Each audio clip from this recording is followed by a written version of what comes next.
Guys, welcome back to another video, man. Today, we will be going over PFTs, new 2025 NFL Power Rankings, post-minicamp. Now, I already know the Saints are probably not going to be high, so we're just going to go from 1 all the way to 32, instead of going from 32 to 1, which is what we did last time. So starting off, number 1, he's got the Philadelphia Eagles. The rich get richer, and a new dynasty could be emerging. I agree with the Eagles being the number 1. They just won the Super Bowl, and I understand, yes, they lost a lot of pieces, but if you win the Super Bowl, for me at least, you're an automatic number 1 until someone else can dethrone you. Now, if you start losing during the season, okay, that's when we start bumping you down. But yeah, number 2, Kansas City Chiefs. A Super Bowl loss will only make the Chiefs more determined to get another Super Bowl win. Okay, I agree with them being number 2 because they were in the Super Bowl, but it's like, can Mahomes, is the dynasty dead? Can the Chiefs get back to glory? But they're number 2. Number 3, he's got the Buffalo Bills. The window is still wide open, but the Chiefs are blocking full daylights. Chiefs are still blocking full. Yeah, look, the Bills, they're number 3. I don't have any problems with that.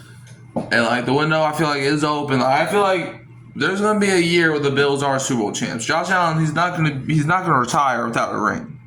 I'm saying it right now. Number 4 is the Baltimore Ravens. The window is still wide open, but the Bills and Chiefs are still blocking full daylight, so we just basically flip-flopped it. Okay. Ravens at 4. Yeah, honestly, I could see how they're top 5. I would put them at maybe 7, because I think the Lions are better than them.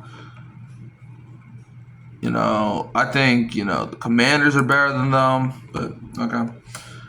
Number 5 is the Detroit Lions. This year, the regular season will be harder, which could make them better prepared for the playoffs. I ain't gonna lie, I don't even have the Lions in the top 5. Honestly, they might be top 10, but I don't think they're a top 5 team anymore. You lost both your coordinators. Aiden Hutchinson, is he going to be back fully from his injury? Jared Goff can't really play in the playoffs. So, I don't have the Lions in the top 5. Number 6, you got the Washington Commanders. Have they done enough to close the gap with the Eagles? Honestly, I think the Commanders are actually one of the best teams in the league. I think they're the best team in the entire NFC this year. I think they will be. Alright. Like I said, the Eagles. I still will put them at number 1 because it's they just won a Super Bowl. So, gotta give them that. But I think the Commanders will be the number 1 seed in the NFC. Mark my words. Number 7 is the Rams. A favorable schedule could put them in play for the number 1 seed. No, because the Commanders get the number 1 seed. Number 8, we got the Houston Texans. After 2 straight appearances in the final 8, they opted to make major changes in an effort to go farther. I don't have the Texans in the top 10, to be honest with you, because it's I don't trust that team right now. That's just me personally. Number 9 is the Buccaneers, best team in the division. We already know that. Arguably the most underrated team in the entire league. They have the talent to compete with anyone, and that they do. I won't be shocked if they make it far in the playoffs, but obviously you don't want that to happen. No. Baker Mayfield is he's still developing, but he still had a great season last year. As much as I hate to say it, Mike Evans, again, there's 1,000 yards. It's basically a given. So, number 10 is the Broncos. Combining a Sean Payton offense with an improved defense could make things very interesting in the AFC West. Yeah. Look, I think the Broncos will compete hard this year. I think, Sean Payton is one of the best offensive minds of all time. Bo Nix coming off of his rookie year, and don't even give me no sophomore slump, because whenever they say sophomore slump, it has something to do with CJ Stroud. It's bruh, okay, we get it, but CJ Stroud and Jane Daniels are different QBs. CJ Stroud and Bo Nix are different QBs. That's just me though. Number 11 is the Packers. With a new CEO taking over, the pressure could slowly be building on the quarterback, the coach, and the general manager. Look, I don't even have the Packers in the playoffs next year, so that's just me, though. But Number 12 is the Vikings. A proven roster with an unproven quarterback could make for a roller coaster of a season.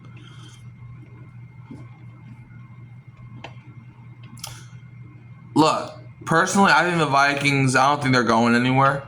People want to say how the Vikings are going to suck now that they have J.J. McCarthy. Look, I was not the biggest J.J. McCarthy fan, but after seeing what Sam Darnold did in Minnesota, bruh, it's going to be really scary for that NFC North. Kevin O'Connell made Sam Darnold look good. He made Josh Dobbs look good for a few games. It's like, this man really can work with anybody. So, like, the Vikings, I feel like, are still going to be probably one of the best teams in the NFL. So, that's just me. Number 13 is the 49ers. Don't be surprised if they rebound all the way to the NFC Championship and possibly beyond.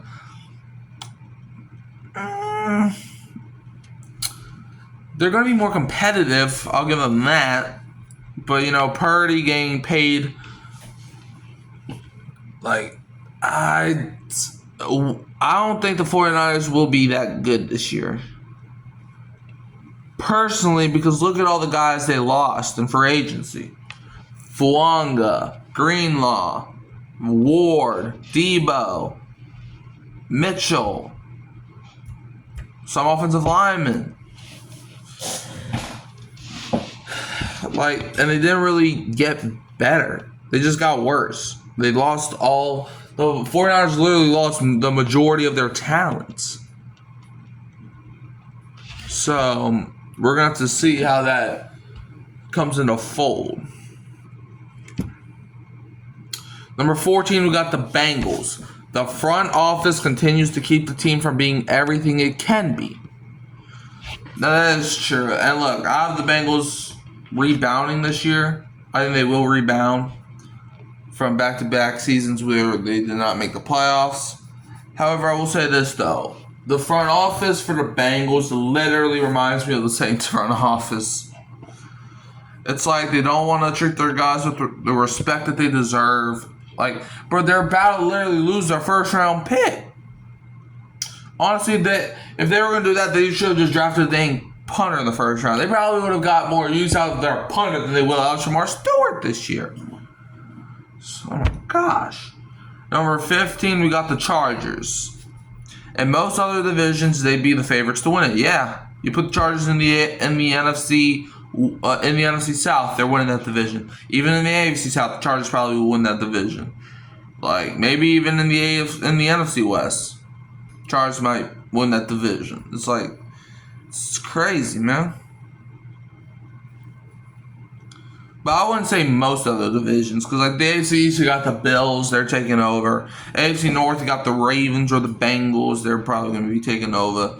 AFC South, like I said, the Chargers probably would be favored to win that. AFC West, no. Plus, that's the division that they're already in. NFC East, it's either going to be the Eagles or the Commanders. NFC North, maybe, but I think it's going to be probably the Vikings or maybe the Lions, but I don't see. I think it's going to be the Vikings this year, as much as I hate to say it. NFC South, like I said, the Chargers could probably win that division. NFC West, maybe. So, yeah. Number 16, the Steelers. They're going to skew it one way or the other. Yeah, look, they're not going to go under 500. They're not going to win under 8 games. That's not going to happen. Mike Tomlin will not let that happen. Plus, they got a new quarterback in Aaron Rodgers, who is better than the guys that they had previously, and he's definitely better than Mason Rudolph and Will Howard. You know, I think their running game's questionable. With Najee Harris going to the Chargers, and like, can Jalen Warren gives me Tony Pollard vibes, where it's like he was an amazing number 2 running back, but can he do it as a number 1? And like, they traded George Pickens. They do have DK Metcalf now. Their defense, I don't think, is going to take any steps back. You know, they're going to get a contract done with T.J. Watt. They'll be stupid not to. So Steelers at 16, I think, is fine for them. Number 17, we got the Bears. The expectations are high again. Can they live up to them? That is a big question. Caleb Williams coming to year 2. He has a new head coach, and I believe a new OC as well. Like Matt Eberflus and Shane Waldron were not it. They brought in Ben Johnson, and their defense under Dennis Allen. Can the defense take a step forward? They already had a good defense last year. Dennis Allen's going to try to do what he did with the Saints, which is right the defensive ship. We're going to have to see if that works in Chicago. Jaquan Brisker at safety. In the running game, they have DeAndre Swift, who ain't the worst back in the world. You could definitely do worse than the DeAndre Swift. You got DJ Moore, Roma Dunze. Keenan Allen's still out there if they want to bring him back, but I doubt that they do. Cole Kmet ain't that bad of a tight end. So, yeah, I think the Bears, they might have a solid team. Number 18 is the Seahawks. The Geno for Darnold swap was a bold one. I think Geno and Darnold are both good QBs now. Like, Darnold, I think if he still has the success that he did in Minnesota, I think the Seahawks will be a scary team to face. Because, JSN and Cooper Kupp, those are two solid receivers. Cooper Kupp isn't the Triple Crown winner Cooper Kupp no more. But it's he can still live up to the hype. JSN, he's one of the best young slot receivers in the game. Kenneth Walker running that ball, I think they have Gerald Everett, or am I thinking someone else? I don't know. But all I know is that the Seahawks, I think, have a good team. They have Tariq Woolen and Devon Witherspoon in the corner room. They got Julian Love, I'm pretty sure. So, I think the Seahawks, I think they're going to be a good team. Plus, they still have Leonard Williams on the defensive line. So, yeah. Number 19, we got the Cowboys. If they gave out Super Bowls for mismanaging the contracts of key players, they'd have more trophies than anyone. That's facts. That's facts. They waited last year they didn't pay Dak till week 1. Literally the day of week 1. When on Sunday morning, before they played the Browns, that's when they got the contract done. Now I'm sure they probably got it done before then, but it didn't come out till week 1. CeeDee Lamb, they waited till training camp to pay him last year, and they still have not gave a contract to Micah Parsons. And they have probably signed a total of maybe 3 free agents the last 2 years. It's the Cowboys, they just don't manage anybody. It's they mismanage. That's why, and plus, they fired Mike McCarthy a week after everybody already fired their coaches, so everybody else got a head start than the Cowboys. And now they got Brian Schottenheim, or whatever his name is, as their head coach, so it is what it is.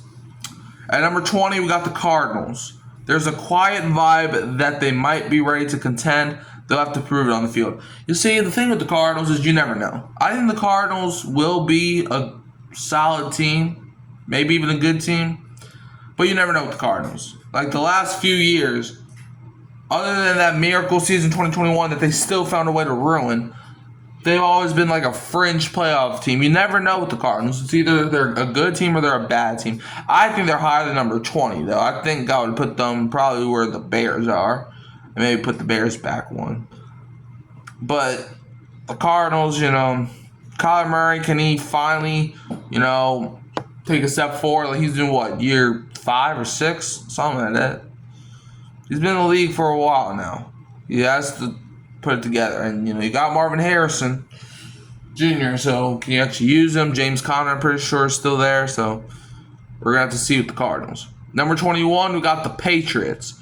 It's not crazy to think that they can vault to the playoffs. Yeah, I think they have a shot to do some, but I don't really know.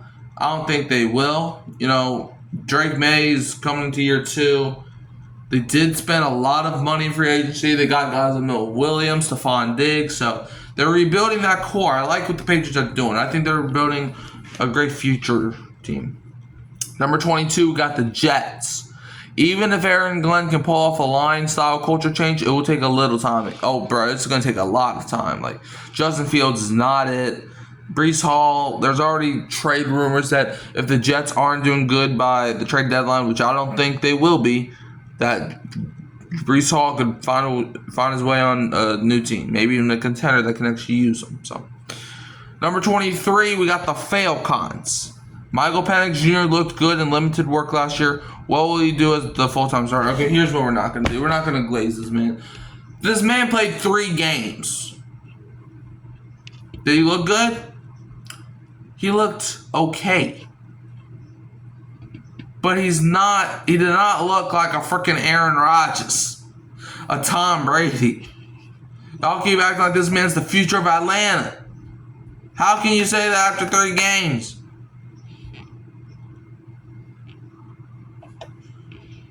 Bro, Will Levis even played good for 3 games the first year he was in Tennessee. Come on, man. If I had to give my unbiased record prediction for Atlanta, I'm going to say 0-17. Number 24, we got the Colts. Will the Daniel Jones era be a one-year thing, or a new beginning for him in the Colts? First of all, I don't even think Jones is going to see the field. Second of all, he shouldn't touch the field. Daniel Jones is literally the worst quarterback of all time, and I'm standing on business. So I don't even think he's going to play. I think it's going to be Anthony Richardson's job to lose at this point. And also, if he does end up starting, it better be it should only be a 1-second thing. Number 25 is the Panthers. It's a huge year for Bryce Young. We'll see. I think Bryce Young definitely took some steps forward last year. You know, he had probably one of the worst rookie seasons of all time. Not the worst, but he had one of them. So, and then last year, you know, Dave Canales came and he kind of wrote the ship. You know, Bryce Young has 2 terrible games to start the season. Gets benched for Andy Dalton. He comes back later this season and actually look like a competent quarterback that could be a serviceable guy. So, you never know. Number 26 is the Titans. Cam Ward could be the guy they need.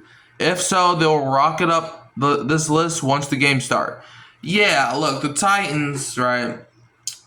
Cam Ward is definitely what the Titans had to do with the first overall pick. Look, if you have the top pick and you need a quarterback and there's a quarterback worthy of the first overall pick, you got to take him. Now, the rest of the team, I don't really know if it's all that good. Calvin Ridley, he's washed. L'Jarius Sneed is probably washed too. They got rid of Awuzie, so we're going to have to see how the team does this year. Number 27, we got the Raiders. They're stuck behind 3 playoff teams in their division, and each of them look like they're ready to get there again. Look, I made comments during this offseason that the Raiders are going to win their division. If y'all don't know that that's clearly trolling, I don't know what to tell you. Alright. But I do think that they could finish second in their division.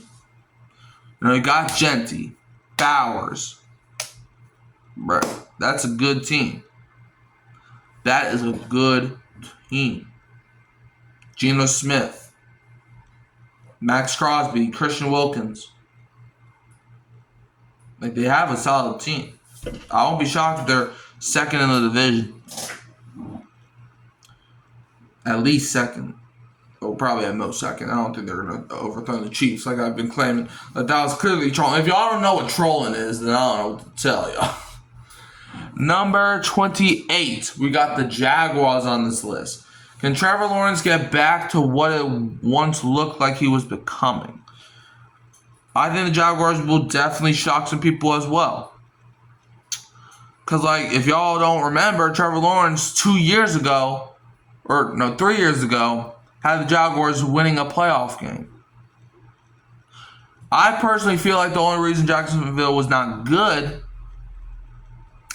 was because of Doug Peterson. He just did not care last year. He even said himself that they needed a culture change, acting like that's anybody else's fault.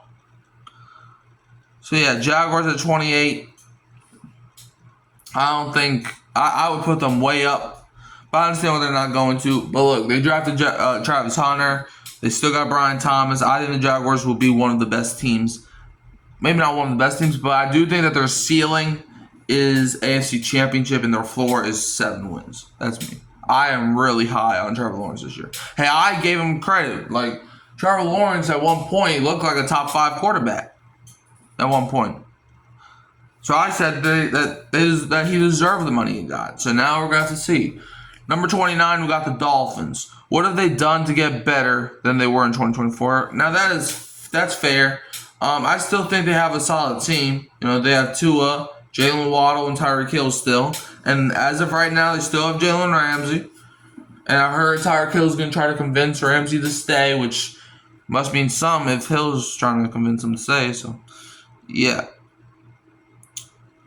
Number 30, we got the Giants. In my eyes, I think the Giants might be the worst team in the NFL this year. So, if the Giants got it right with Jackson Dart, he should be able to win the Week 1 starting job. No, I don't know about that. I still think even if he does, even if he is a good pick, which I still don't think he is, Russell Wilson is probably still going to be the QB1 in Week 1. It's probably, I think Russell Wilson will still be the starter for the Giants because it's like, I think Wilson is better right now, and I think he's going to try to mentor Dart. And here we go. Number 31, we got the New Orleans Saints. The Saints are making the playoffs this year. I'm claiming it right now. We're going 10-7. Book it, and that's not trolling. We're winning 10 games this year. Tyler Shuck will need to be the real deal in order to keep them from being in position to have their pick of next year's quarterback crop. Why get a quarterback at number 1 when you get a quarterback in the 20s, man? But yeah, like, people act like the Saints don't have talent. We have a good team. That's what I don't understand with people. Bro, the reason this team is not successful was because of Dennis Allen. Did y'all not watch us when Dennis Allen got fired? The Saints actually played hard against Atlanta. They were booming people. Come on, man. Against the Browns, Taysom Hill was running all over them. Like, come on, bro. The Saints are making the playoffs this year. If we have that energy, they just did not like Dennis Allen. And now he's gone, and we got someone that actually trusts the players. We got Kellen Moore now, who's a better head coach than Dennis Allen ever could think of being. So the Saints at 31, I did not expect any different. Because everybody just says, like, okay, y'all don't have any receivers. Y'all don't have any receivers. Do we not have Chris Olave? A guy that before last year, and the only reason he didn't play a lot last year was because he kept getting brains smashed. But before last year, he had 2 back-to-back 1,000-yard seasons. You only got Brandon Cooks. You mean the same Brandon Cooks that, other than these last 2 years, he had 1,000 yards in Houston? Houston. You only got Rashid Shaheed. You mean the fastest guy in the entire NFL? You got Juwan Johnson, the same tight end that led our team in touchdowns two seasons ago. Or was it 3? I don't know. It was one.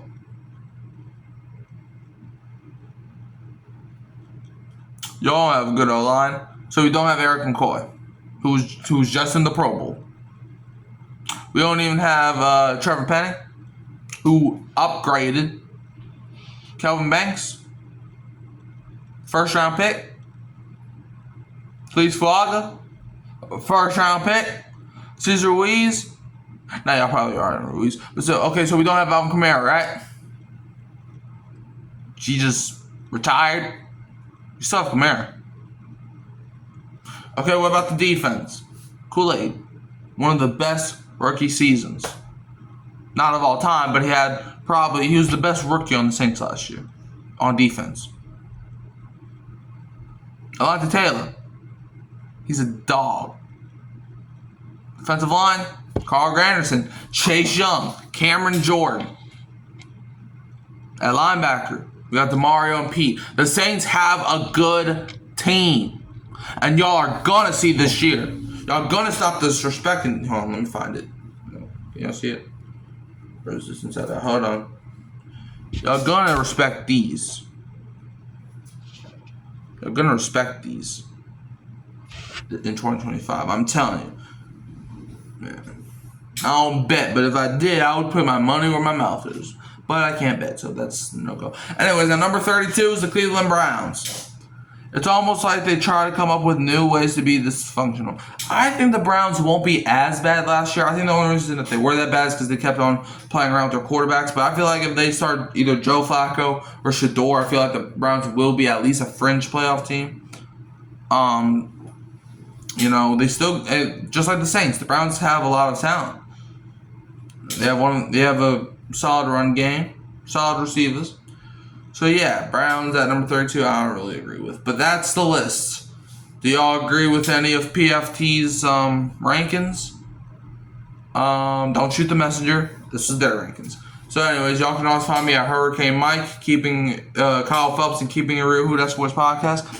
And I'm going to leave you as always with a who dat, and don't be a Falcons fan.